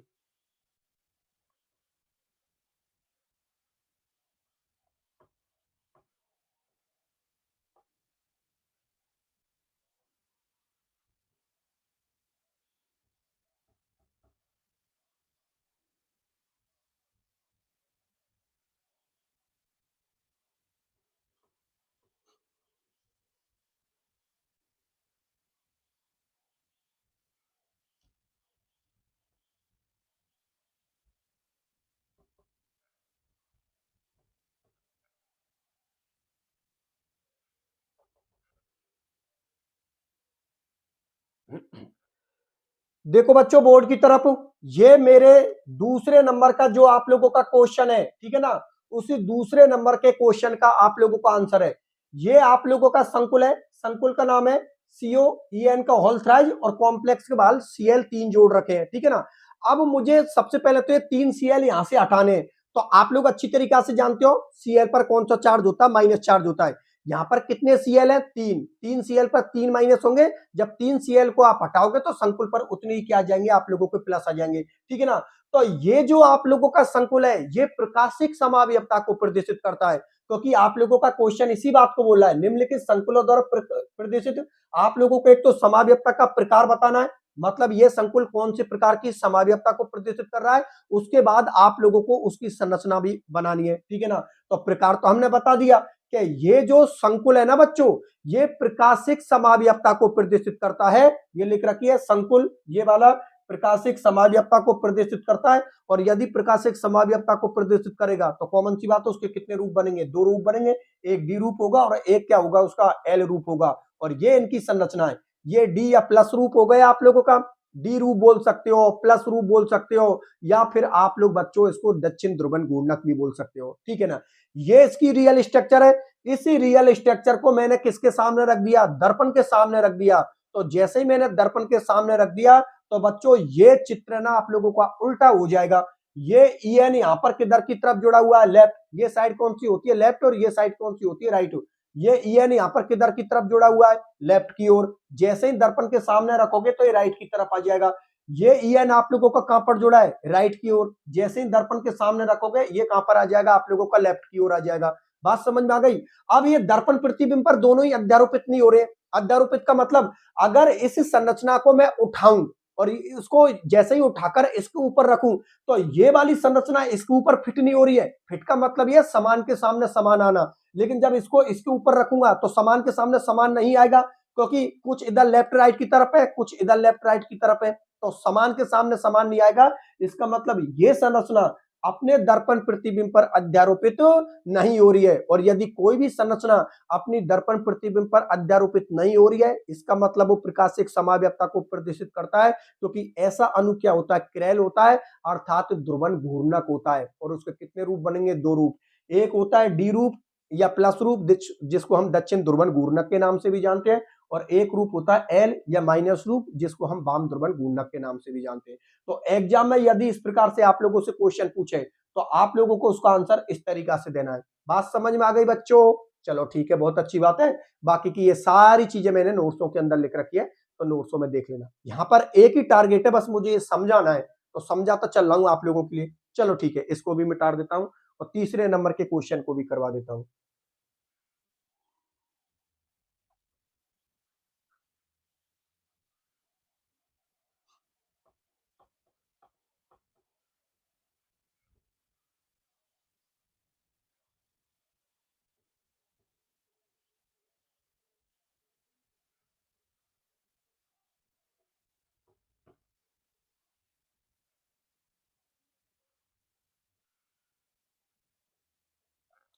देखो बच्चों, बोर्ड की तरफ ये हो गया आप लोगों का क्वेश्चन नंबर 3, ठीक है ना। इसका ये कौन सा हो गया आप लोगों का क्वेश्चन नंबर 3, ठीक है ना। क्वेश्चन नंबर 3 में क्या है, ये आप लोगों का क्या दे दिया, संकुल दे दिया। इसका आंसर आप लोगों को ये देना है, क्योंकि आप लोगों को पता है, एक तो आप लोगों को क्या बतानी है, समावयवता बतानी है, और एक आप लोगों को समावयवी रूपों की संरचना बतानी है, ठीक है।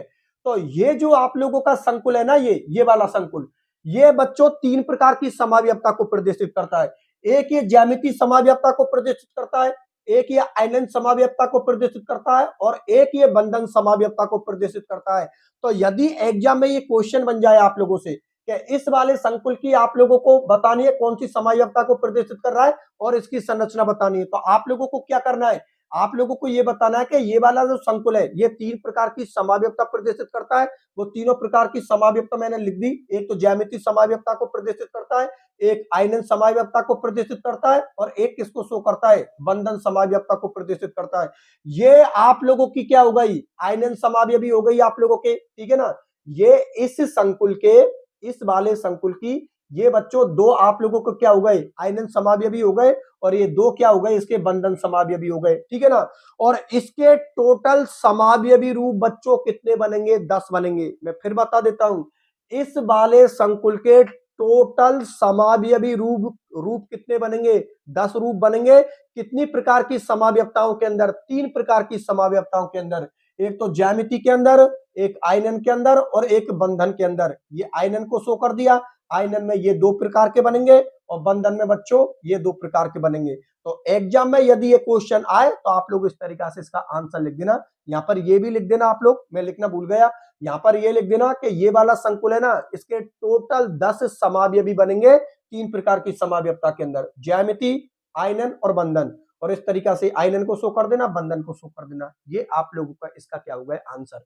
अगर एग्जाम में क्वेश्चन बना यहां से तो आप लोग आराम से उसका आंसर दे देना, ठीक है बच्चों। चलो ठीक है, इसके चौथे नंबर का जो क्वेश्चन है उसका भी आंसर लिख देता हूं। तो देखो बोर्ड की तरफ,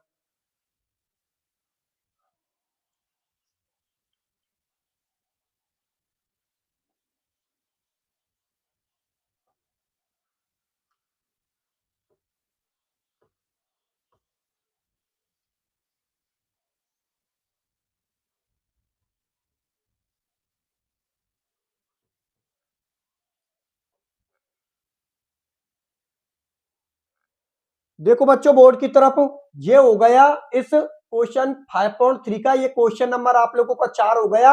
और 4 जो क्वेश्चन है उसमें आप लोगों का ये संकुल दे रखा है। संकुल क्या है, पीटी, और पीटी से 4 लिगेंड जुड़े हुए हैं, एक तो NH3 जुड़ा है, एक H2 जुड़ा है, और 2 Cl जुड़े हैं आप लोगों के, ठीक है ना। तो कॉमन सी बात है, इसकी आकृति या तो चतुष्फलकीय होगी या फिर क्या होगी, वर्गाकार समतलीय। तो बच्चों इसका संकरण क्या होता है, DsP2 होता है, और जिनका संकरण DsP2 होता है उनकी आकृति क्या होती है, वर्गाकार समतलीय, ठीक है ना।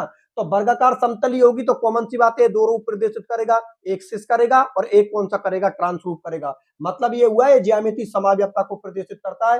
तो समावयवता का प्रकार लिख दो, संकुल ये Pt NH3 H2O, ये Cl2, ज्यामितीय समावयवता ये यहां पर लिख रहा है, ये ज्यामितीय समावयवता को प्रदर्शित करता है। और इसके कितने रूप बनेंगे, 2 रूप बनेंगे, एक तो कौन बनेगा, सिस बनेगा, और एक कौन बनेगा, ट्रांस बनेगा। आराम से जमा दीजिए, वर्गाकार समतलीय आकृति हो गई।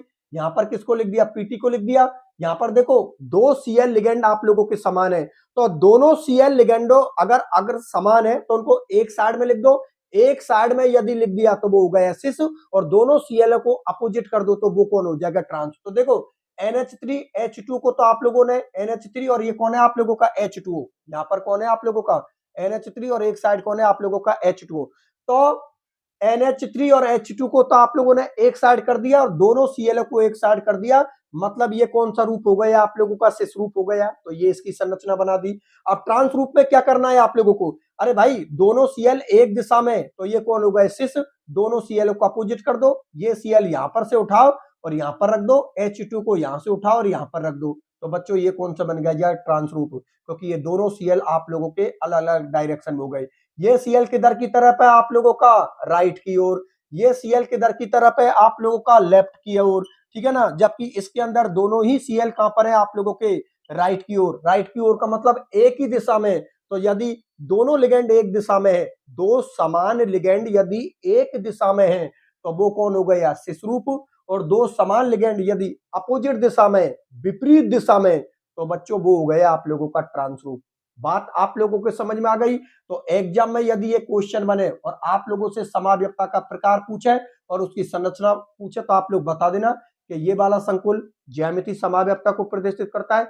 ज्यामितीय समाव्यक्ता के दो रूप होते हैं सिस और ट्रांस, और उनकी संरचना क्या होगी, ये होगी। एक संरचना ये बना देना, एक संरचना ये बना देना। बाकी की सारी चीजें नोट्सों में लिख रखी है, तो आप लोग नोट्सों में देख लेना। बात समझ में आ गई बच्चों, चलो ठीक है। इसी के साथ इस क्वेश्चन नंबर 5.3 के ये जो 4 क्वेश्चन दे रखे थे, ये 4 क्वेश्चन मैंने आप लोगों के करवा दिए। ये बुक में दे रखा है, देख लेना आप लोग बुक में क्वेश्चन 5.3 को देख लेना, उसमें दे रखा है, वो मैंने आप लोगों को समझा दिया। चलो ठीक है, अगले वाले क्वेश्चन को देखते हैं। तो देखो बोर्ड की तरफ,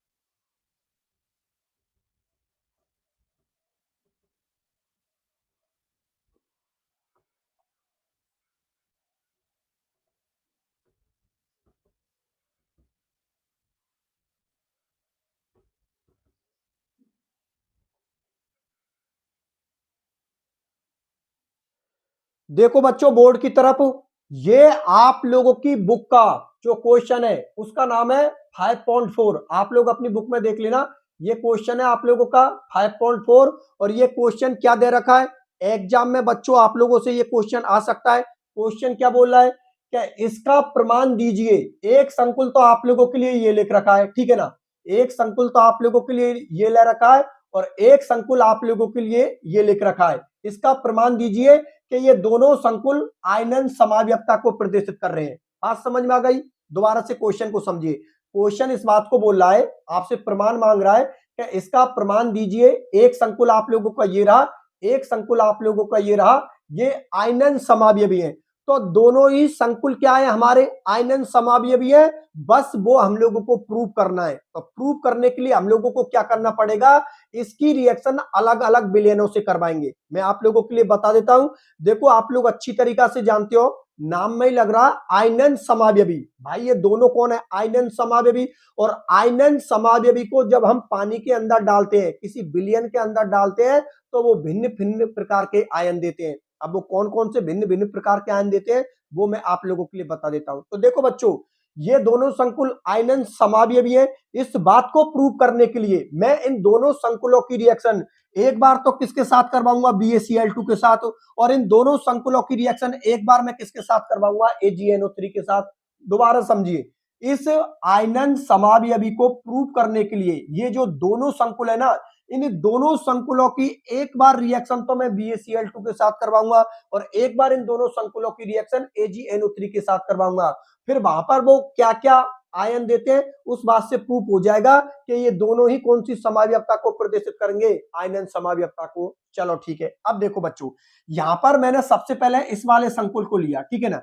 ये वाला संकुल ले लिया मैंने और इसकी रिएक्शन मैंने किसके साथ करवा दी, BaCl2 विलयन के साथ। तो कॉमन सी बात है, ये Ba पर कौन सा चार्ज होगा, प्लस के 2 चार्ज होगा, Cl पर कौन सा चार्ज होगा, माइनस चार्ज होगा। और आप लोगों को पता है ये SO4 पर कितना चार्ज होगा, माइनस के 2 चार्ज। तो कॉमन सी बात है, ये Ba+2 किसके साथ जुड़ जाएगा, SO4 के साथ जुड़ जाएगा और BaSO4 का सफेद अवच्छेद दे देगा। ये आप लोगों का ये जो संकुल है ना, जब इसको हम BaCl2 विलयन के साथ रिएक्शन करवाते हैं तो ये Ba+2 इस SO4 से जुड़कर BaSO4 बनाएगा और इस BaSO4 का जो अवच्छेद मिलेगा वो सफेद कलर का अवच्छेद मिलेगा, मतलब व्हाइट पीपीटी मिलेगा, प्रेसिपिटेट। बात आप लोग समझ में आ गई। चलो ठीक है, अब देखो इसकी रिएक्शन हमने BaCl2 के साथ करवा दी तो BaSO4 का सफेद अवच्छेद हम लोगों को मिल गया। अब मैं क्या करूंगा, इस वाले कॉम्प्लेक्स को लिया और इसकी रिएक्शन भी मैंने BaCl2 के साथ करवा दी। तो कॉमन सी बात है, ये BaCl2 इसके साथ रिएक्शन नहीं करेगा क्योंकि हम जानते हैं कि यहाँ पर Ba पर कितना चार्ज होता है, प्लस के 2 और यहाँ पर केवल एक ही Cl है। तो यहाँ पर Cl पर कौन सा चार्ज है, माइनस चार्ज। इसका मतलब ये हुआ कि इस Ba+2 को बैलेंस करने के लिए यहाँ पर 2 Cl नहीं है, एक ही Cl है। तो एक Cl है तो ये Ba इस Cl के साथ रिएक्शन नहीं करेगा। तो ये लेकर रखा, यहाँ पर कोई भी प्रकार की अभिक्रिया नहीं होगी क्योंकि इस Ba+2 को बैलेंस करने के लिए ये एक इधर की साइड केवल एक ही Cl है, जबकि इधर कितने Cl होने चाहिए, 2 Cl होने चाहिए। अगर 2 Cl होते तो शायद रिएक्शन कर लेता, लेकिन बैलेंस होगा नहीं। इसका मतलब ये हुआ कि यहाँ पर कोई भी प्रकार की रिएक्शन नहीं होगी। चलो ठीक है, इन दोनों संकुलों की रिएक्शन मैंने BaCl2 के साथ करवा दी। चलो ठीक है, अब इन दोनों संकुलों की रिएक्शन में AgNO3 के साथ करवा दूं। मैंने इस संकुल को लिया, यहां पर लिख दिया और इसकी रिएक्शन मैंने AgNO3 विलयन के साथ करवा दी। फिर वही कंडीशन, Ag पर कितना चार्ज होता है, प्लस के 1 और SO4 पर कितना चार्ज होता है, माइनस के 2। तो कॉमन सी बात है, बैलेंस नहीं हो रहा है, बैलेंस नहीं हो रहा है तो यहाँ पर कोई भी प्रकार का आयन नहीं देगा। आयन नहीं देने का मतलब है कोई भी प्रकार की अभिक्रिया नहीं होगी। ठीक है, अब मैंने क्या किया, इस वाले संकुल को लिया, यहां पर लिख दिया और इसकी रिएक्शन मैंने किससे करवा दी, AgNO3 विलयन के साथ। ठीक है ना, ये इस संकुल को AgNO3 विलयन में डाल दिया। तो आप लोगों को पता है यहाँ पर Ag पर +1 चार्ज होता है, Cl पर कितना चार्ज होता है, -1 चार्ज। यहाँ पर ये AgCl बनेगा और इस AgCl का जो कलर होगा बच्चों वो होगा श्वेत कलर। तो ये AgCl श्वेत कलर का अवच्छेद देगा, मतलब व्हाइट पीपीटी देगा। बात मेरी आप लोग समझ में आ गई। तो यदि बच्चों एग्जाम में आप लोगों से ये क्वेश्चन पूछा जाए इस तरीका से, तो आप लोगों को आंसर लिखकर इस तरीका से उसका आप लोगों को आंसर देना है। ये ज्यादा आप लोगों का 2 नंबर का या 1.5 नंबर का क्वेश्चन पूछा जा सकता है। 1 नंबर में तो नहीं आएगा, 2 नंबर का क्वेश्चन पूछेगा, 1.5 नंबर का। तो अगर ये क्वेश्चन पूछा जाता है तो बच्चों यहां तक उसका आंसर लिख देना। आंसर कैसे लिखना है, जैसे मैंने बोर्ड पे लिखा है ना ऐसे ही उसका आंसर दे देना।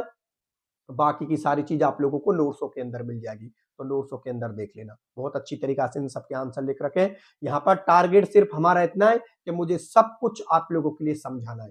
तो यहाँ पर आप लोग समझने के लिए आए हो क्योंकि तो लिखा हुआ तो सब कुछ नोट्सों के अंदर है ही है। चलो ठीक है, अब देखो ये क्वेश्चन तो जितने थे जो करवाने लायक थे वो तो मैंने सारे करवा दिए बुक के, जो बुक के अंदर। अभी बुक के जो पीछे के क्वेश्चन है उनके लिए तो अलग से लेक्चर लेके आऊंगा। ये तो बुक के अंदर के क्वेश्चन है, आप जब चेक करके देखोगे तो आप लोगों को पता लग जाएगा। चलो ठीक है, ये कंप्लीट हुआ। अब एक एग्जांपल और दे रखा है आप लोगों का, उस एग्जांपल को भी करवा देता हूं क्योंकि कई बार उस एग्जांपल को भी एग्जाम में पूछा जा चुका है। तो उसको करवा के इसको फ्री करते हैं। तो देखो बच्चों, उस एग्जांपल को भी देख लो आप लोग।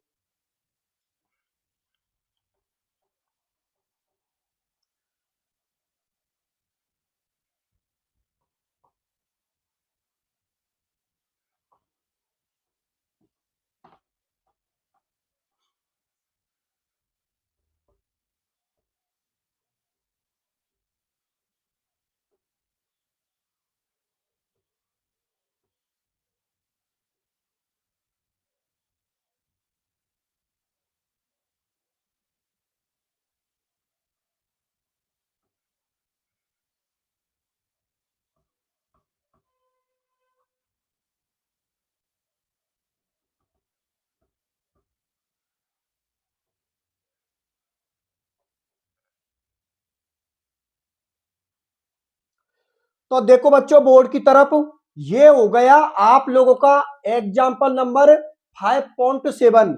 आप बुक के अंदर देख लेना आप लोगों की में, ये एग्जाम्पल 5.7 है। उसमें ये क्वेश्चन बना रखा है आप लोगों का। ये यहां पर संकुल दे रखा है MnBr4 और यहाँ पर जो बड़ा कोष्टक है उस पर कौन सा चार्ज दे रखा है, -2 के केवल चक्रण, ठीक है ना, चक्रण का मतलब स्पिन, के केवल चक्रण, चुंबकीय आघूर्ण का मान दे रखा है 5.9 बीएम है। तो संकुल आयन की ज्यामिति बताइए। मतलब बच्चों इस एग्जाम्पल में क्या दे रखा है आप लोगों के लिए, यहां पर एक संकुल दे रखा है, संकुल है आप लोगों का MnBr4 और कॉम्प्लेक्स पर कितना चार्ज दे रखा है, -2। इस संकुल का सामने वाले ने चुंबकीय आघूर्ण का मान दे रखा है 5.9 बीएम, ठीक है ना। तो इस चुंबकीय आघूर्ण के मान के आधार पर, इस चुंबकीय आघूर्ण के मान के आधार पर आप लोगों को इस संकुल की ज्यामिति अर्थात आकृति बतानी है, ठीक है ना। तो इसका हम लोगों को आंसर देना है। आंसर किस तरीका से देना है पहले मैं आप लोगों के लिए समझा देता हूं, फिर मैं आप लोगों के लिए बताऊंगा जो मैंने बोर्ड पर लिख रखा है। देखो बच्चों, यहां पर सबसे पहले आप लोग इस संकुल पर जाइए, ठीक है ना। इस संकुल को देखोगे तो यहां पर ये आप लोगों की मेटल हो गई, मतलब धातु हो गई, और इस धातु से आप लोगों के 4 लिगेंड जुड़े हुए हैं। इस धातु के साथ आप लोगों के 4 लिगेंड जुड़े हुए हैं। तो एक बात तो आपके मन में क्लियर हो गई, क्या अगर मेटल से 4 लिगेंड जुड़े हुए हैं तो इस धातु की समन्वय संख्या कितनी हो गई, 4 हो गई। और यदि धातु की समन्वय संख्या 4 है तो अगर धातु की समन्वय संख्या 4 है तो उस संकुल की आकृति या तो चतुष्फल की होगी या फिर वर्गाकार समतलीय होगी। भाई एक बात बताइए, इस धातु से 4 लिगेंड जुड़े हुए हैं, मतलब धातु की समन्वय संख्या कितनी है, यहाँ पर 4 है, ठीक है ना। धातु की समन्वय संख्या 4 है तो या तो इस संकुल की आकृति वर्गाकार समतलीय होगी या फिर क्या होगी, चतुष्फल की है। बस इसी बारे में हम लोगों को पता करना है कि भाई इस संकुल की आकृति क्या है। देखो यहां पर इस संकुल का चुंबकीय आघूर्ण का मान दे रखा है 5.9। अब मैंने आप लोगों के लिए पहले ही बता रखा है कि चुंबकीय आघूर्ण के मान आप लोग किस तरीका से देखोगे, अयुग्मित इलेक्ट्रॉनों के आधार पर आप लोगों को चुंबकीय आघूर्ण के मानों का पता लग जाता है। ये मैंने आप लोगों को क्लासों में समझाया है कि यदि किसी भी कॉम्प्लेक्स में एक अयुग्मित इलेक्ट्रॉन है तो उसके चुंबकीय आघूर्ण के मान 1.73 बीएम आते हैं, 2 अयुग्मित इलेक्ट्रॉन पर 2.82, 3 पर 3.87, 4 पर 4.89, और यदि 5 अयुग्मित इलेक्ट्रॉन हुए तो उसका कितना होता है, 5.91। ये इसको 5.91 एक अपने मन से मान के चल लीजिए, इसका कितना हो गया, 5.91। तो एक बात तो आप लोगों के मन में क्लियर हो गई, क्या यहां पर इस संकुल की जो डी ऑर्बिटल है उसमें 5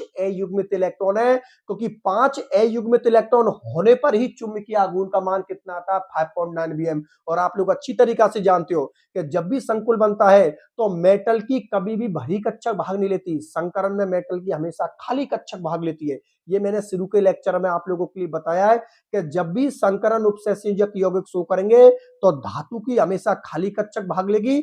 ये बात आप लोगों को पता होना चाहिए, धातु की भरी कक्षक कभी भी संकरण में भाग नहीं लेती। बात समझ में आ गई। तो यहां पर एक बात तो क्लियर हो गई कि जो धातु की डी कक्षक है उसमें 5 अयुग्मित इलेक्ट्रॉन है, तभी तो इसका चुंबकीय आघूर्ण का मान कितना निकलेगा, 5.91 बीएम। बात समझ में आ गई। अब देखो आकृति का ही तो पता करना है, तो आकृति का पता करने से पहले संकरण का पता होगा। अरे भाई बिगर संकरण के आप आकृति का पता कैसे कर सकते हो, पहले संकरण का पता चलेगा तभी तो हम लोगों को आकृति का पता चलेगा। जैसे कि भाई हम लोगों का संकरण माना कि sp3 निकल गया तो आकृति क्या बोलेंगे हम, चतुष्फल की है। यदि संकरण dsp2 निकल गया तो उसकी आकृति क्या होगी, वर्गाकार समतलीय। अष्टफलकीय वाला तो नहीं निकलेगा, मतलब d2sp3 sp3 d2 संकरण तो नहीं निकलेगा।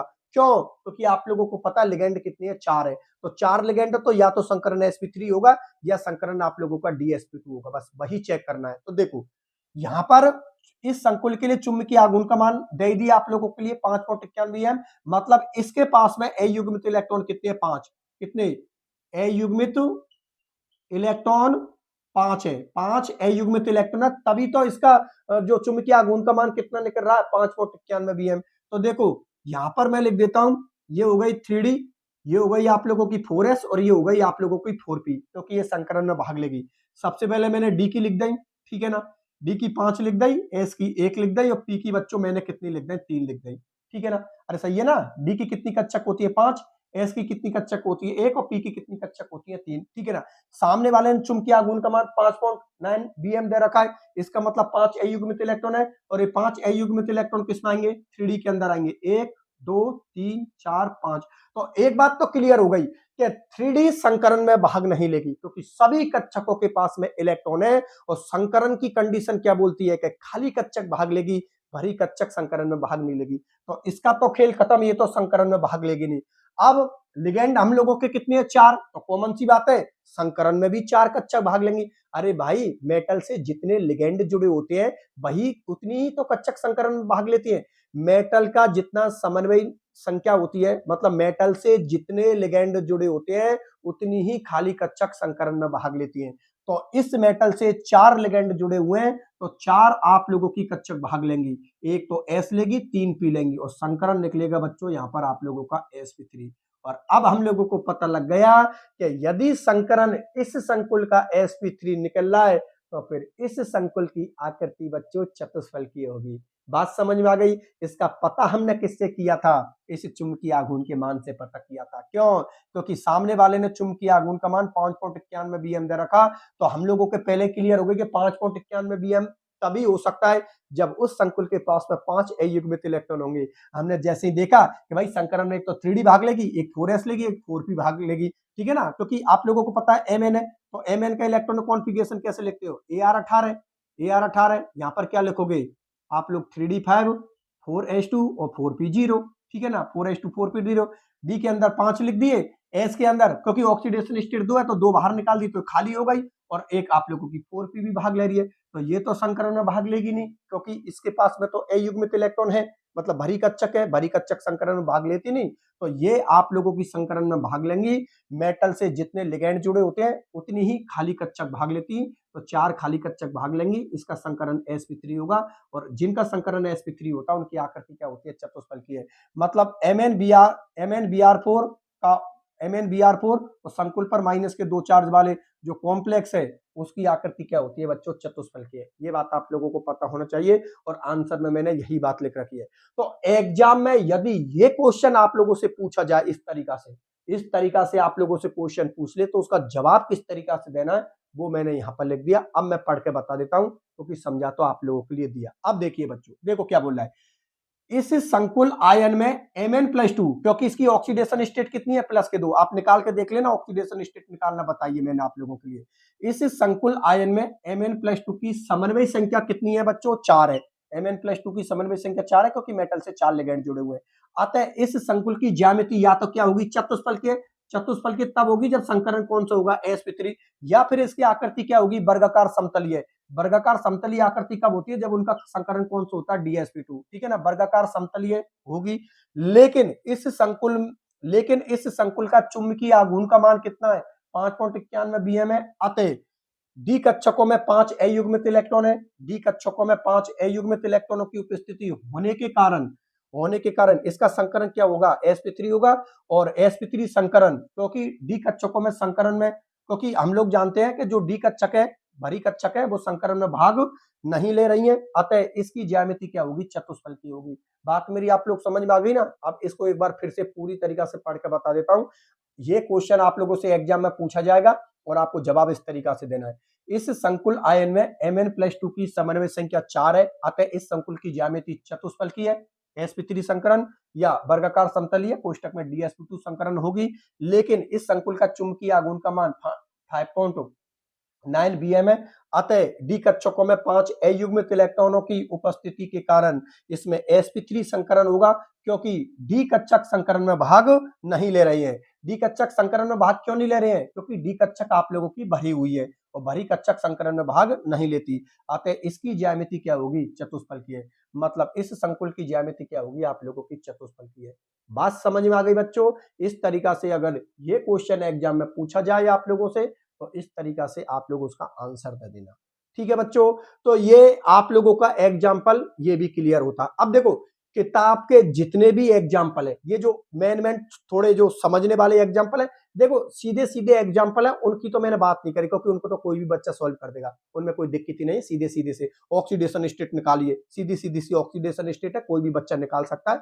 आप लोग आराम से देख लेना। जो आप लोगों के एग्जाम्पल थोड़े मुझे टफ लग रहे थे, जिनमें आप फंस सकते थे, या जो क्वेश्चन मुझे थोड़े टफ लग रहे थे कि यार इनको समझाने की जरूरत है, बच्चा फंस जाएगा यहाँ पर एग्जाम में। तो बस हम लोगों को फंसना नहीं है, इसलिए जो एग्जाम्पल मेरे हिसाब से टफ लग रहे थे वो सभी एग्जाम्पलों को मैंने आप लोगों के लिए करवा दिया। और बुक के अंदर जो बुक के अंदर जैसे टॉपिक वाइज जो आ जाते हैं ना बीच बीच में क्वेश्चन, वो क्वेश्चन थोड़े टफ से लग रहे थे, वो क्वेश्चन भी मैंने आप लोगों के लिए करवा दिए। तो बुक के अंदर अंदर का जो बुक के अंदर अंदर का पूरा मैटर है, एग्जाम्पल और उसके क्वेश्चन, वो मैंने आज के इस लेक्चर में कंप्लीट करवा दिए। अब सुनो बच्चों, अब बुक के जो लास्ट में जो क्वेश्चन होते हैं ना, एनसीईआरटी या सीबीएसई की जो बुक में जो लास्ट में जो क्वेश्चन होते हैं आप लोगों के, भाई चैप्टर खत्म हो जाता है, चैप्टर खत्म होने के बाद जो लास्ट में क्वेश्चन दिए हुए होते हैं बच्चों, वो क्वेश्चन भी एग्जाम में पूछे जाते हैं। आप चाहो तो लास्ट ईयर के पेपर उठा कर देख लेना, वहां से भी एग्जाम में क्वेश्चन बनता है। तो जो सीधे सीधे क्वेश्चन है जिनका आंसर आप लोग देख के ही पता लगा के दे दोगे कि यार जैसे बर्नर सिद्धांत को लिखिए, अब उसमें पता है वो नोट्स में लिख रखिए बर्नर सिद्धांत को लिख देना, तो ऐसी चीजों पर तो डिस्कशन नहीं करेंगे। लेकिन जो क्वेश्चन पूरी तरीका से कॉन्सेप्ट वाइज है, जिसमें समझने की जरूरत है, वो उन सभी क्वेश्चनों को मैं आप लोगों के लिए बुक के इनको कंप्लीट करवा दूंगा। तो अगले लेक्चर में बुक के लास्ट में जितने भी क्वेश्चन है आप लोगों के जो टफ है और मुझे ऐसा लग रहा है कि उनको समझाने की जरूरत है, उन सभी क्वेश्चनों को बच्चों में अगले वाले लेक्चर में कंप्लीट करवा दूंगा। ठीक है बच्चों, तो आज के लेक्चर को मैं यहीं तक रखता हूं। अब देखो आज का लेक्चर आप लोगों को मेरा कैसा लगा, इसके बारे में आप लोग कमेंट सेक्शन में लिख देना, वीडियो को लाइक कर देना, और जिन बच्चों ने अब तक इस चैनल को सब्सक्राइब नहीं किया है वो सभी बच्चे इस चैनल से सब्सक्राइब कर देना, जिससे कि वो हम लोगों के इस परिवार का सदस्य बन सके। ठीक है बच्चों, यदि आप लोगों का कोई भी क्वेश्चन मेरे से बनता है, यहाँ पर कोई भी चीज अगर आप लोगों को समझ में नहीं आती है तो आप लोग कमेंट सेक्शन में लिख देना, मैं आप लोगों को रिप्लाई कर दूंगा। ठीक है बच्चों, फिर आज के लेक्चर को मैं यहीं तक रखता हूं, मिलता हूं फिर अगले लेक्चर में, तब तक के लिए बाय बाय।